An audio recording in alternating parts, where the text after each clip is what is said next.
Hello friends, and welcome back to another video. I have been reading a lovely book called Satan Was a Lesbian. I encountered a picture of the cover a couple of weeks ago when I was doing a video on the Men Writing Women subreddit, and it's literally like a 5-second clip of me being like, oh, that book looks lit. And then someone in the comments was like, you should read Satan Was a Lesbian. And I was like, oh my god, I should. First things first, a word from our sponsor. Thank you so much to Trade Coffee for being that sponsor. With Trade, you can discover new coffees from the nation's top roasters. Trade matches you with your own personal selection of coffee and conveniently delivers it straight to your door. That means no more dealing with the limited selection at your grocery store and no more going to the store in these trying times. Trade is honestly kind of perfect for me because I love coffee, I drink it every morning, but I've been going through a very shameful phase of drinking instant coffee just for the caffeine fix, and it's so sad. I don't think I've ever been so excited to receive a sponsor package. Take the quiz, tell Trade how you like your coffee, and they'll curate matches just for you. Choose your delivery frequency, and coffee will appear right on your doorstep fresh from the roaster. And finally, you can rate your matches so that Trade will continue to recommend you coffees that you'll love. I love that Trade provides you with so much information about the coffees it sends you, because even if you start out intimidated by the vast and wondrous world of coffee, you can really get to know what's out there and what you like. So don't forget to check out Trade Coffee. The first 100 people to click the link in the description below will get 30% off their first bag of coffee, including free shipping. And now back to our regularly scheduled programming. This book is a 1966 pulp novel. Little background on pulp novels. Little history lesson. The name comes from the fact that they were printed on like really cheap wood pulp paper. They were essentially the sensational trash literature of various different genres, but romance and erotica were very common. So pulp novels ended up being the platform where LGBT stories could thrive and be published freely-ish for the first time ever. But not without a catch. Never without a catch. The first part, obviously, is that they were relegated to the realm of trash literature. The second is that these publishers obviously still had morals. What were they supposed to do? Let the homosexuals corrupt people's minds? Tales of gay romance were obligated to end in tragedy. If the gay people won at the end, then people might think being gay is okay, and it's not. So this is where we get things like the bury your gays trope. If you're gay in one of these books, you're going to end up dead or miserable and alone. Pretty much a universal rule for all early gay novels. And that rule goes for pulp novels as well. You can write all the raunchy gay sex you want, as long as the moral at the end is that it's bad. But hey, it got stuff past the publishers, and that was really good, because pulp novels were often like the only type of media ever that gay people could see anything at all resembling their own lives in. Especially lesbians. Despite how ridiculous and dramatic these types of stories tend to be, despite the overt gays bad messaging at the end, a lot of people were still able to take the good things that they saw and find a meaning and a comfort in that. Which is completely unsurprising, because we still do it. Good gay representation is still hard to find. How many of us have latched onto fictional gay ships that aren't actually canon? Watched a TV show just because we heard there's one gay couple in it, watched a movie that Kristen Stewart's in even if she's not even gay in it. We are still piecing together stories that we like from the scraps of representation that we get. Pulp novels are bad and they suck, and they're a really interesting part of our history which informs the way gay people interact with media to this day. In this essay I will. History over, book review time. So this book stars an evil lesbian menace named Charlene. No relation. Right off the bat, first scene, we know that she's dangerous in a sexy way, because she's an unsafe driver. Her passenger is a petite blonde woman who is literally terrified and like clinging to her while she drives, which sounds even more unsafe, but okay. Also, she has boobs, and Charlene looks at them and thinks gay thoughts. Ahead, casting only a ghostly glow into the car because of the distance and the rain, a solitary streetlight, a black glistening world out of a dark dream, and the black, short-cropped hair and the black eyes of Charlene Duvall were in perfect keeping with it, as were the black thoughts that moved behind the finely sculpted features of her haunting face. So that's what we're working with here. I was reading this and I was like, I'm picturing Charlene as someone. Like, her face that is happening in my brain as I read this is like, it's familiar. I'm picturing her as someone. Who is it? And then I realized it's my sim. My sim named Big Boy Bodacious. Anyway, they're in a parked car in the middle of a storm, and Charlene is like, she stops the car and she's like, give me a massage. And the other woman, Cynthia, is like, oh my god, I would love to, because that's a completely normal thing to do in a parked car in the middle of a storm. So they're like lounging in the front seat of this car as Cynthia gives her a massage, and also she's trying to catch a glimpse of a titty. Cynthia's trying to catch a glimpse of a titty this time. But Charlene, you have such a strange way. You frighten me. I can't understand you at all. What makes you do such things? I assume this is in reference to her extremely dangerous driving, like 30 seconds ago. Oh God, when you frighten me, Charlene squirmed again. I know, darling, I know. Wonderful, isn't it? You know it is, you she-devil. Cynthia is very like, oh my God, no, like I'm so scared. Oh my God, Charlene, you scare me, but like in a sexy way. Oh my God, you she-devil. Oh my God, this is so hellish, like really on the nose with the whole Satan theme. I knew as I read this that I was going to see some things that would make me wish I never learned how to read. A few moments later. A few moments later. I see we are subscribing to Anime Titty Physics. A few moments later. There's foot stuff. I thought I was ready. I thought I knew. I was like, I've read about lesbian pulp novels. I've read Bebo Brinker. I know some things. It's gonna be like that. It's gonna be fun, right? It's gonna be so fun. I want your eyes to talk to mine, baby. I want them to tell me how you feel, how much you want me. Again came the lazy smile. You do want me, don't you, sweetheart? Oh my God, Charlene, I can't tell you how much. Please, please don't torture me like this. I'm dying for you. And you keep me hanging back, driving myself crazy. Please, darling. Charlene completely ignored the plea. Let your eyes tell me how much, baby. Let your every slow movement tell me. This shit's gonna turn me into a born-again Christian. Sexy things to whisper to her in bed. The gates of hell are waiting, Cynthia. Enter and be eternally damned. I'm so confused. Is she literally possessed by Satan? Is that the premise of this book? Charlene refers to Cynthia as her plaything and goes on a tangent about how it's all a game to her and she can manipulate anyone. She knows how to get what she wants from people. And then we flash back to the day they first met. Yesterday. So Charlene works at a drive-in, which is very unexpected and humanizing considering everything. Cynthia rolls up to said drive-in one day like, hello, I hear you are Charlene and I have come to inquire about some homosexual activity. As one does, I suppose.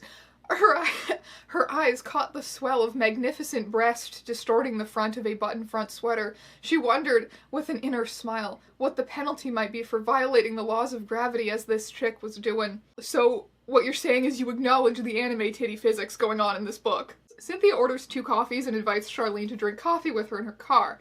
Wow, is this what getting a girlfriend was like in the 60s? You hear some girl in your town is possessed by Satan, so you show up at her work and go, so I've heard! And then you drink coffee?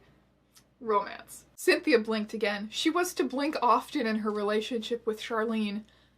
You've got a fateful look about you, as if you'd looked into the depths of hell and still remember vividly what you saw there. You've got a look of tragedy about you, Charlene. And if that's weird, she's then like, I've been watching you from a distance for so long and I'm fascinated by your darkness. And Charlene just plays along with this like, yeah, baby, we all live in a crazy world. No such thing as normal, baby. Tell me more, baby. Like, she's such a fuckboy. She's such a fuckboy. She's in the presence of an anime titty and it doesn't even matter that it's attached to a complete psycho. And Cynthia's like, hey, wanna come to my house? My parents aren't home. And Charlene is like, I would love to. And they drive off into the night together. Cynthia laughed nervously. Charlene, you're trying to be corny, but you sound just like the devil himself. I am, honey. How would I do Charlene's voice? It's like, I am, honey. I am. Just call me Lucifer. Her eyes fell once more on Cynthia's bulging breasts and vivid pictures came into her mind. Yep, honey. I feel like I need like a cigarette right now. Yep, honey. I'm the old man himself. Lesbians were described by sexologists around like the beginning of the 20th century as sexual inverts or like men trapped in women's bodies, which was very cringe of them. Feminine women who were into women, they were just confused straight women. They were just confused. The real lesbians or real sexual inverts were these big, scary, masculine women who preyed on the confused straight women because they were actually creepy old men inside. Little did we know that man inside was literally Satan. Cynthia's most important character trait so far is that she's afraid of everything. And Charlene is dangerous. And oh, she's seduced by the danger, but no, she's afraid. They go to Cynthia's house, and they get soaked in the rain running from the car to the house. It was raining in the first scene, but that's the next day. This is the flashback still, so I guess it's just been raining for like 2 days straight. Cool. So they get soaked in the rain, which means they have, whoa, crazy. I guess they have to change into something warm now. Another thing I love, which makes Charlene like really scandalous and masculine, is that she's 5'8". That's my height. Everyone out there that theorizes that I'm short, you're wrong.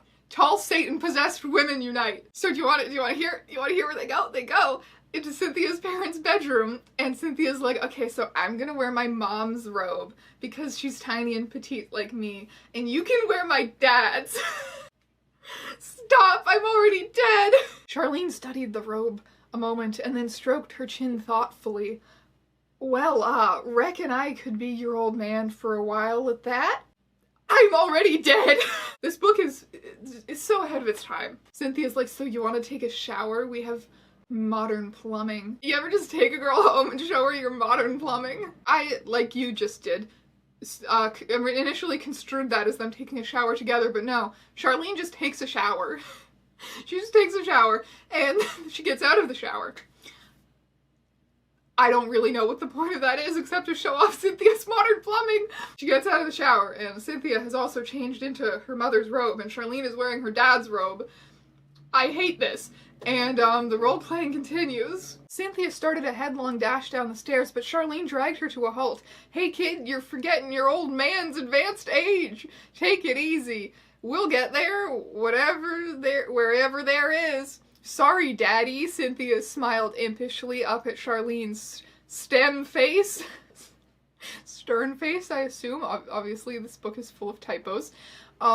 She slipped an arm around Charlene's waist, and Charlene felt the brush of a solid breast against her arm. Let me help you, poor old dad. Yeah, quick question about all of that. Am I having a stroke? So downstairs they sit on the couch, and Charlene wants them to drink scotch, which is too strong for a delicate flower like Cynthia, but she keeps drinking it because she doesn't want to, like, act like a pussy, even though she's been doing that constantly. She's been doing nothing but that. So, anyway, Charlene does not care that she's uncomfortable because she wants to get her drunk. Cynthia took another gulp of her drink. Well, what should we talk about first? Charlene remained completely motionless. Your breasts, Cynthia. She remained completely motionless. Your breasts, Cynthia. Your breasts, Cynthia.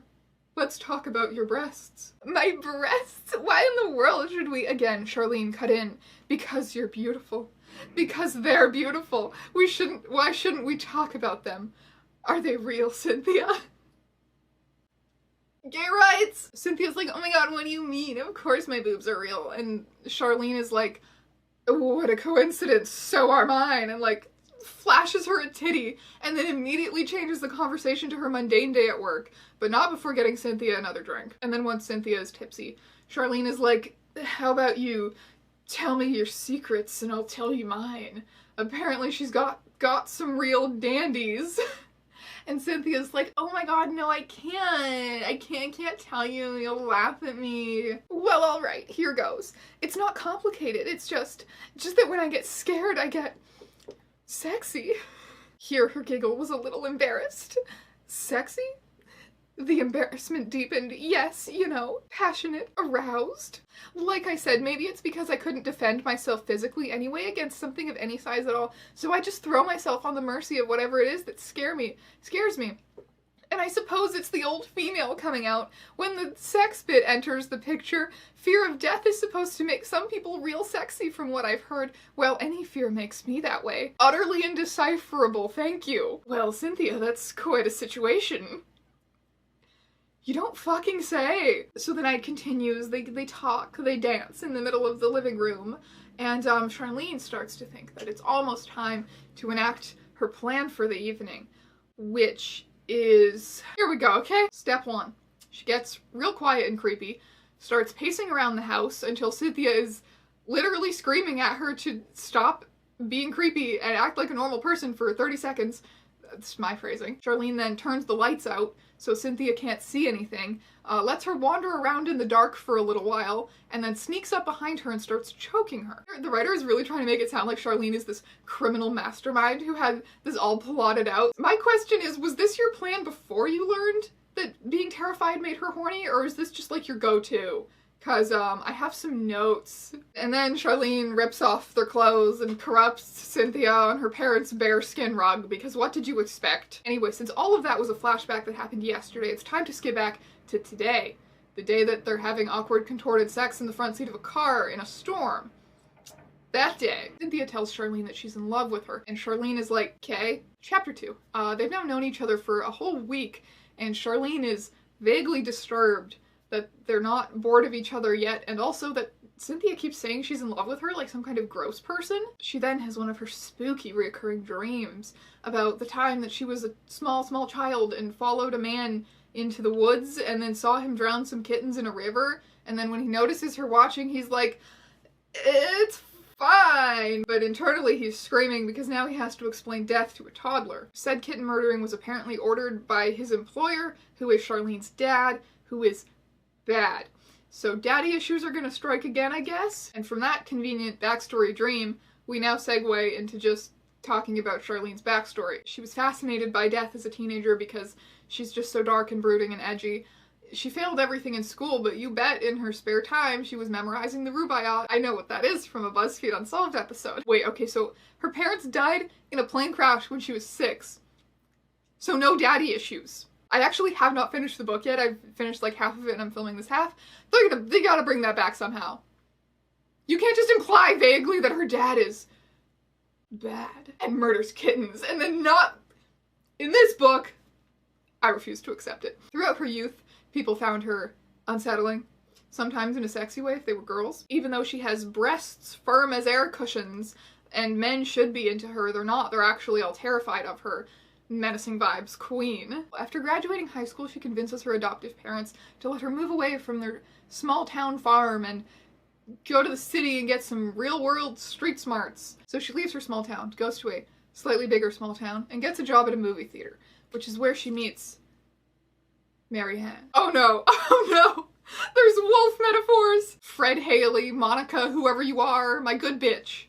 How did you know? Her thoughts about wolves had covered only the male of the species, however, she had forgotten that there are females of all species, including wolves. It's quite likely that Mary Ann Adams had never thought of herself as a wolf before, but she became very much aware of the tendency the first time she laid eyes on Charlene Duvall. She saw in Charlene the very essence of wolfish appeal, and she felt her own wild urge to mate with it. Okay, so I somehow managed to lose the footage for this part of the video. I'm so confused. I've been looking for it for like 30 minutes. It's baffling stuff. I have no idea how I did this, but I'm here to fill in the gaps now. So essentially, Charlene and Mary Ann go on a cute date. I feel like this is really glossed over, that these two actually go on a normal date and presumably talk to each other like normal people. I don't know, there was only like one sentence dedicated to it, but I'm really hung up on this. So anyway, they go on one normal human person date, and then Mary Ann invites Charlene to come over to her house and swim in the lake behind her house. Mary Ann simply stared at Charlene's sleek body encased in its well-fitted but unfrilly two-piece nylon swimsuit. My god, Charlene, you look as smooth as a seal in that outfit. I'll bet you swim like one too, don't you? You're absolutely magnificent! They are very horny for each other, and like before, the initial flirting involves robes and too much acknowledgement of their parents. They have a fun romp in the lake, which eventually results in Charlene being like, if you splash me in the face with water again, I'm gonna have to spank you. And it's all downhill from there. I love how lesbians are like a secret society in this book. Like, Mary Ann teaches Charlene the secret knowledge, and she tells her that she learned it from Karen, and now Charlene knows that Mary Ann is going to be spreading her name around the lesbian secret society too. And she's right, because 2 days later, she's eating alone in a restaurant when Karen shows up and sits down next to her and is like, you, me, sex in the woods. Now. It's like Lesbian Grindr, but in real life. Charlene thinks Karen is like really annoying and like complains way too much. Seriously, you're not even gonna touch that one? You're just gonna leave that? You're just gonna leave that right where it is? Okay. Like they hate each other. They do not get along right off the bat. But Charlene gets in her car anyway. This one is really something. It's really something. Charlene is not, she's not just gonna put her opinion aside for a moment and fuck an annoying person and then forget about it. No, she needs to psychologically torture Karen into submission first. A lot of biting. This book has the range, I'll give it that. You know that scene in The L Word where Shane is about to hook up with this girl and then they're like, oh no, we're both tops. Understandable, have a nice day, bro. That is what should have happened here. It is not. But the next day, Charlene is to learn the error of her ways because Karen shows up at her work and is like, hey Charlene, wanna go to a party with me? And Charlene is like, okay, and Karen is like, cool, we're going now, get in my car. There's a third woman in the car named Billy, who has a firm handshake. No physical description of her whatsoever, just a firm handshake. What a way to introduce a character. They arrive at a cabin in the woods and there's music playing from inside, so presumably this is a real party, and Karen and Billy are not going to murder her. Sure thought. I spoke too soon on that one. For once in this book, someone actually faces consequences for following a stranger off into the night. As soon as they're about to walk through the door, Billy immediately punches her and knocks her out, and then she wakes up naked and tied to a bed. I am trying to have a serious book review on my serious commentary channel, and it's so much porn, my eyes are bleeding. So they have a vengeful threesome, and the next day Karen is like, no hard feelings, right, dude? And Charlene is like, of course not, I love getting abducted, and they all lounge around and inspect each other's firm breasts or whatever. And once again, we fucking fought, because Charlene smashes Billy over the head with an ashtray and starts choking Karen, and I'm like, oh my god, she's going to kill them. Tomorrow. Turns out she doesn't. She just punches Karen and knocks her out and then steals their car and drives it back to the city. She gets home, immediately packs up her stuff, rents a car, and leaves town, which is a very reasonable decision considering the next escalation in this rivalry would definitely be murder. I feel like I'm just surprised when people in these sorts of books actually make good decisions, but that seems to be a good decision for now. Her whole outer world experience thus far as theater usherette and lesbian lover had lasted less than 2 weeks, but she was happy with her progress in both activities. Everything's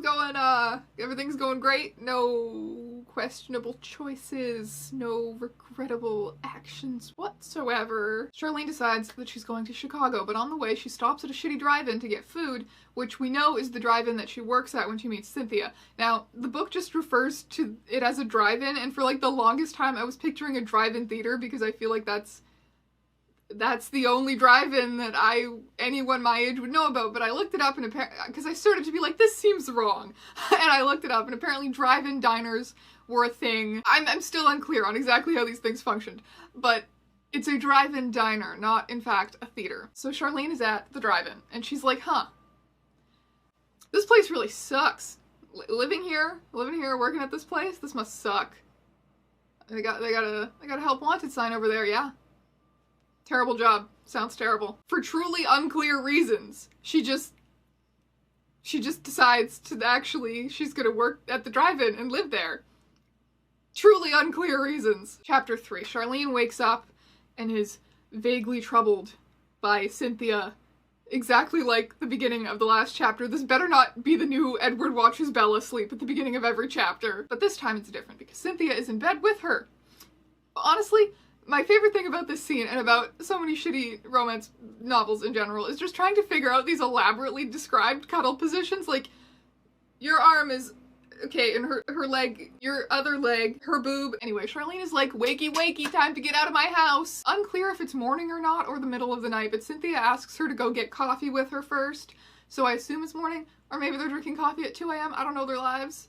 I should, considering this is a book about them, but I don't know. So they get into Cynthia's car, and it turns out, intrigue, they're not alone. A familiar voice came dimly to her ears. Turn around, little butch. Her glazed eyes caught a glimpse of an arm snaking around Cynthia's throat, pulling her sharply against the back of the seat, and another familiar voice said, not a peep, small stuff. One yipe and you'll regret it. Then Billy's hands were pulling Charlene almost effortlessly backwards over the seat into the back of the car, and Billy's voice was saying, okay, Karen, get behind the wheel, you know where to go. They get kidnapped again. Charlene saw Cynthia huddled in the front seat, her eyes wide, and she wondered if the small girl's nipples were tight. They get to a secluded place in the woods, you know the drill, and Cynthia's like, no, stop. I'll pay you to let us go because I'm in love with her. And Karen is like, is it true? And Charlene suddenly has to confront her greatest fear, feelings. And she's like, yes, it's true. So Karen and Billy are like, you know, Cynthia, you know how you can stop us from beating Charlene to death? You want to know? We already know. Every night, I can feel my leg. We already know. So skip ahead a few pages because we already know. Revenge Threesome Part 2, I guess foursome this time, is abruptly cut short when Charlene punches Billy in the throat. Charlene and Cynthia steal their clothes and then drive away, scattering their clothes across the road. And that was so many different moods in a span of like one page. Charlene is like, sorry, I dragged you into this, baby. Now let's get some coffee finally. And Cynthia's like, okay, oh my god, Charlene, you're like such a badass. Nothing affects you at all, even though I don't appear to be visibly traumatized by this experience either for some reason. And Charlene's like, nah, it's a Tuesday for me. You know how it is. And before they part, Cynthia's like, oh my god, is it true that we're in love now? And Charlene is like, of course. I love you so much, baby. And then, in the middle of the night, she drives off into the distance to go move to Hollywood without telling Cynthia. Charlene setting the healthy relationship goals as always. Chapter 4, it's been a few weeks. Charlene is now working at a different drive-in in Hollywood, and she's hoping Cynthia's just forgotten all about her and all of that annoying love business by now. So inconvenient. Charlene is not a very good character. She has no real feelings because she's not allowed to, because she's a stone cold badass, and that's more important than her character being compelling, apparently. And she has no motivations for doing anything that she does, except for, I guess, like, curiosity and manipulating situations just to see what the hell happens, which I guess is fine, but like a little more than halfway through the book now, and it's gotten quite dull. So working at this new drive-in, Charlene meets this girl, Carol, who reminds her of Cynthia because she's very tiny and innocent. So Carol opens up about this story where she meets this guy, and she really likes him, and he's all charming and whatever. They go back to his house together, and he makes her drink, even though she's uncomfortable with it, and she doesn't usually drink. They dance together, and then he starts getting a little bit horny. This is sounding extremely familiar already. Carol tells Charlene that she ended up being raped by that man that night. And Charlene is like, yeah, men are horrible and disgusting. This is terrible that this happened to you. That story is literally identical to what she did to Cynthia at the beginning of this book, except that what happened to Carol is very overtly classified as rape, and what Charlene does is, I guess, psychologically torture people into eventual consent. So... And then Charlene is like, just like, you know, just for science reasons, you know, where does this guy work? How dare you? How dare you get me on board with a rapist hunting plotline while I'm trying to hate her? Charlene goes to the bar where this guy works. I believe his name is Jack or something. So she goes to the bar where he works, obviously, to seduce him and then leave him to bleed out in the woods or something. So she arrives and she's like, so I've heard. And he's like, what? He's not in the lesbian Illuminati, so he finds this to be a strange way to approach people. What you heard about me? Oh, our little Carol's done some blabbing, has she? What did she tell you? Nothing, not a thing. The man's face was grim now. Come on, what did she say? Charlene studied her glass. Nothing really. I just got the impression from her that you were quite a swinger. I thought maybe. She looked around again. It was just an idea. What was just an idea? Charlene looked up at him with a little smile. Well, you know, a gal gets bored with the same old routine. Real swingers are hard to find. Regardless of what you hear, most of them talk. She took another sip of her drink. The Hollywood influence, I guess. Everybody's an actor. I'm gonna vomit. Everyone in this broy sports bar is losing their mind over the presence of a titty. So Jack and Charlene make plans for her to come back once the bar is closed so they can do some dirty heterosexual business, I guess. Fast forward to then, they're alone in the closed bar, and Jack is like, that Carol, I know she's been talking. And Charlene is like, just forget about Carol. Like, she's harmless. Just don't, like, hurt her or anything. Jack leaned his elbows on the bar, taking her hand in both of his. You look, baby. You come in here tonight looking for me. You want fun. Now, I'm glad you feel that way. I think fun for you would be much fun for me. His grip on her arm tightened. But don't tell me what to do. If you're as hip as you try to make me think you are, you know damn well that loose mouth is dangerous. I was foolish to get mixed up with Carol Hayseed, but I'm gonna correct that error. I'm gonna leave a couple of boys, waltz her around a little bit. Now how's that grab you? That felt like reading those passages where, like, a bunch of letters are switched around and all the words are spelled wrong, but you can still read it, and you're like, whoa, that's how I feel reading everything that Jack says. Anyway, she stabs him in the chest with an ice pick, which is the sexiest thing that's happened so far in this book. 2 days later, oh my god, Carol comes into work and is like, Charlene, That guy got murdered! And Charlene, the criminal mastermind that she is like, what guy might you be referring to, Carol? What guy? And Carol is like, that guy I told you about. And Charlene is like, oh, that guy. Of course that guy. Later that day, we meet a new love interest. How spicy. The girl wore no makeup that Charlene could note. Her lips were naturally pink. Her eyes seemed to change colors as they moved. They were pale blue, pale green, light gray, and suddenly they seemed to take on a combination of all three. Whereas earlier Charlene had felt the urge to howl like a coyote, she now nearly succumbed to the urge to emit a wolf whistle. Then, with a slight start, she heard a low, throaty voice ask, "May I have the menu, please?" How do you do a throaty voice? The girl didn't know yet, but she was going to be manipulated like a marionette on a string. Cool, thanks, I hate Charlene again. She doesn't say a word to this throaty voice anime protagonist, but like she makes a whole show of like staring at her for her entire shift, staring at her anime titties, very obviously, accidentally grazing them when she reaches across her, but then right before she leaves, she's like, "My shift is over at midnight," and then leaves. She just walks away. Watch, this woman calls the manager and is like, "So I've been harassed by your staff today." But this is the lesbian Illuminati, and nobody has common sense. So this girl, of course, comes back after Charlene's shift, and Charlene has in fact waited to see if the girl comes back, but she's hiding in the bushes instead, just to verify that she came back.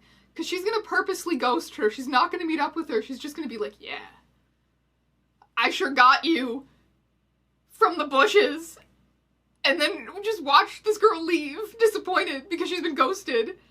And then obviously the girl comes back the next day too, at which point Charlene does talk to her. But she's like, you know, I'm not feeling it really today either. Why don't you come back tomorrow? Why does she do any of the things that she does? Why does she do it? I guess that's the point.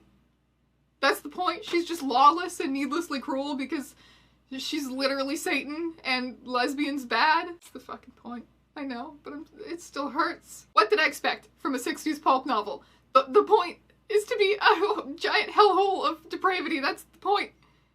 That's the point. The third night, the girl comes back. Charlene gets in her car and is like, "Take me to your house."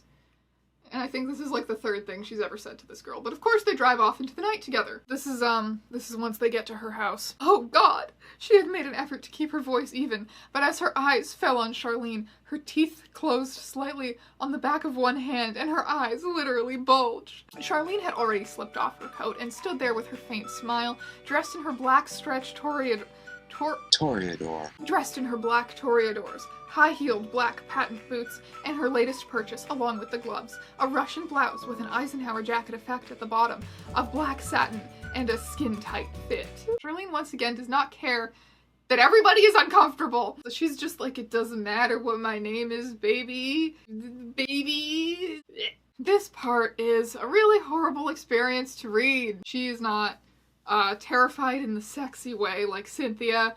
She's just straight up being held captive in her own house by a psycho who is now going full Satan, growling at her. Charlene makes this girl go find her dead dog's collar, then puts it on her and walks her around the house on a leash.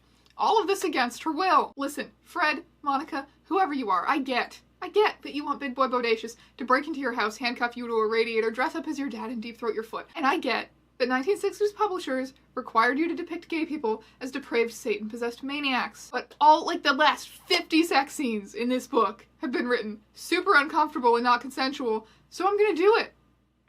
I'm gonna kink shame you. Her dead dog's collar! I am not gonna lie, I've started giving this the Onision book treatment, which is when I don't look too closely at any of the sex scenes for fear that I go blind. Chapter 6. Charlene is starting to get depressed and become even more of a loner than she was before. She has all of this pent-up rage inside that tormenting other people isn't seeming to get rid of for some crazy reason. And also she feels bad about that now. She's starting to grow a conscience. She also feels bad about murdering the bartender. That's a little too much conscience. Can we go back? Forcing girls to wear their dead dog's collar during sex? Bad. Murdering rapists? Good. Just as Charlene is brooding about how miserable and depraved she is, she sees a car that she hasn't seen before pull into the drive-in. And what do you know? The driver of the car is Cynthia. Charlene, of course, is like, "What in the heck? How did you find me?" And then she realizes Cynthia is looking rough, like, hasn't slept in 4 days, and or just came back from the dead rough. And Cynthia immediately bursts into tears, so Charlene jumps into the car and drives them off to a secluded place where she can find out what's wrong. And given that she's all about having a conscience now, she's actually nice. She actually tries to comfort Cynthia. She even sheds a single tear in solidarity. Charlene's lips felt as if they had been brushed by a blowtorch as Cynthia's starving mouth took possession. The burning was suddenly chilled to an icy sensation, however, when Cynthia again drew back and looked up into Charlene's eyes, hesitated a second, and then said, "I killed them. I killed Karen and Billy, both of them. I killed them with a carving knife." Charlene is like, "You did what? You did what, Cynthia?" And Cynthia is like, I can't talk, and I can't. And so to comfort her in these trying times, to offer her some support, Charlene just like unbuttons her shirt and just grabs the titty, just grasps it firmly in these trying times. "All right, Charlie, darling, I'll tell you everything. But first," she arched, thrusting her bare breasts forward, "kiss them, please. They've missed you." Back to murder. So the story goes, Cynthia notices that Charlene has disappeared. Wow. She goes to the drive-in where Charlene was working to see if she can go investigate, and who just opens her car door and gets in but Karen? Last we saw her, she was running naked through the woods, but I guess she's decided to return to society. And Karen's like, "Hey, bestie, how's Charlene doing these days?" And Cynthia's like, "I don't know, she disappeared." And Karen's like, "Wow, that's crazy. Actually, you know why that is? That's because we got her in the sex dungeon cabin again. Like, she's there right now with Billy. She sent me, actually, to come get you. Because she totally misses you, and I know where she is." So obviously Cynthia goes to the cabin. One deranged gay sex party later, Karen is like, "Oops, sorry we lied to you about that. Just a little oopsie daisy." They let her go, and Cynthia goes home, and her parents are frantic because she's been gone so long. Now, of all times, she has parents who apparently care where she is. The next day, she just can't resist, and she goes back to the cabin. This time, we get our introduction to the murder weapon. Cynthia and Karen are doing whatever it is that the dirty homosexuals do. All this time, Billy was sitting at the table, cutting slices from a big block of cheese with a carving knife and eating them. Between mouthfuls, she was making suggestive remarks and offering advice on Karen's technique with me. "Sure feel like a murder's just been foreshadowed. Besides the murder of my brain cells." I was so fascinated with trying to please her that I almost didn't hear Billy yell out something like, "What the hell do you want, Buster? Getting a good eyeful?" And then she laughed, and I turned to see what had happened. There outside the window, I saw my dad. Close computer. Put it away. Good night, everyone. I'm going to bed for 200 years. Cynthia's father looks horrified and disgusted and runs away. Karen and Billy keep laughing because obviously they think they've just scared away some random creep. But this really gets to Cynthia. Her shameful gay secrets have finally disturbed her real life. She's probably disowned by her parents now. And it's just this moment where she hates herself, she hates being a lesbian, she hates Karen and Billy, and she grabs the knife and stabs them both. So now she is a fugitive with no life whatsoever to go back to, which is quite depressing. And it sends Charlene into a spiraling depression as well, because she's like, "This is my fault. I corrupted you. I ruined your life." And they're both super defeated and crying, and Charlene has lost all of her power and badassery that she had before. It starts raining outside, just like the first scene of the book. How poetic. They see sirens in the distance and get scared, and Charlene drives away in her usual chaotic gays can't drive fashion. And they ditch the sirens, and they're gonna be fugitives together, and everything is great. But oh shit, they're going too fast. They die in a car accident at the end. I warned you at the start of the video, did I not? So that was Satan Was a Lesbian. I did warn you that the ending was going to be terrible and tragic, but my lord, I didn't see any of the rest of that coming. But I do want to leave off on a positive note, especially since I mentioned a little bit of history about lesbian pulp novels at the beginning of this book. If you are interested in lesbian books and lesbian history, boy do I have some recommendations for you. Odd Girls and Twilight Lovers, A History of Lesbian Life in 20th Century America. Get this. If you are a lesbian who feels like you do not know enough about lesbian history, cut to me at 14 googling like, lesbians history? Am I lesbian? Gay? This book is great. One of my favorite things about it is that it refers you to a lot of like actual lesbian historical figures, and books, films, music, art, like things from the eras that it's talking about, so you can go and look at those things if a particular era is interesting to you. I also just read this book, which is called Sisters, Sexperts, Queers, Beyond the Lesbian Nation. It might be hard to find because I did get this at a used bookstore, I don't know, but it's more of a collection of essays that's specific to a lot of the discourse in the lesbian community that was going on in the 80s, and it was really cool to trace back the origin of a lot of ideas that I felt like I was introduced to when I was coming out. Ideas of what the lesbian community is and what it is to be a lesbian that I completely took for granted when I first came out. It's cool. Love this book, but I also feel like I got more out of it with the context from this book. So read this one first. Before you do anything else, read this one. If you are interested specifically in pulp novels and you want to have a stupid fun experience, I recommend Bebo Brinker. This is part of a series of books. I believe that this one was actually written as like a backstory on this particular character. So the author she's got a lot of stuff if you get really into it. I will warn you though, it is objectively not well written at all, but it's stupid fun in the way that Satan Was a Lesbian is not. It's not more realistic. The protagonist and her romantic escapades, sexcapades, if you will, are pretty outlandish. However, it is like the setting and like the 1950s gay community is more true to life than like the lesbian Illuminati that we have going on over there. And then finally, just because I always recommend Fun Home, I recommend Fun Home. It's the only like lesbian novel. It's a graphic novel, by the way. It's like the only lesbian novel that I think I just unironically would vouch for as a good book. Most of them are bad. Like, what is the most like iconic, influential lesbian novel to this day? Fucking The Well of Loneliness? I couldn't even get through that. Fun Home is good. Fun Home is the only valid lesbian novel that I've ever read. That being said, I just also recommended Bebo Brinker. I think the bad ones are worth reading too, for the history, for the fun, for whatever. Except for Satan Was a Lesbian. That one is not worth reading at all. At all. Please don't read it. That's what this video is for. I hope you enjoyed suffering along with me, and I will see you in another video very soon, my friends.